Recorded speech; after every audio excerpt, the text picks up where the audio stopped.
All right, so here's another one, just an example. I'm not going to add the 6 to both sides this time right away. We'll just look at it. It doesn't matter too much. So I have -8 in the middle. I'm going to take that -8 divided by 2. That gives me -4, right? So -8 over 2 is -4. And then I'm going to square that. And that gives me a positive 16. And so I have x squared minus 8x plus 16 minus 6 equals 0. I could be tempted to subtract that 6 from my 16, and that would give me a 10.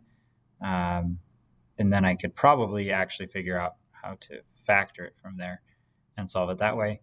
But because I want this to be a perfect square binomial, I'm going to add 6 to both sides at this point, and we're going to say x squared minus 8x plus 16 is equal to 6.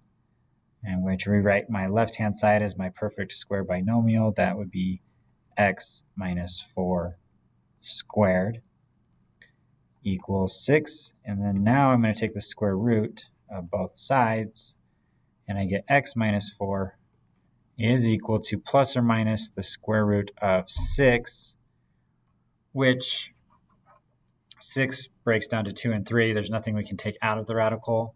We're going to add 4 to both sides. So add 4 here, and we get x is equal to 4 plus or minus the square root of 6. And of course, you could plug that in a calculator and get some approximation if you'd like. But that's we just want to get a perfect square, so we can break it down into a perfect square binomial and take the square root to solve. Okay, and that's really all there is for quadratic equations by completing the square. I'm going to do one more video, and it's about changing standard form into vertex form.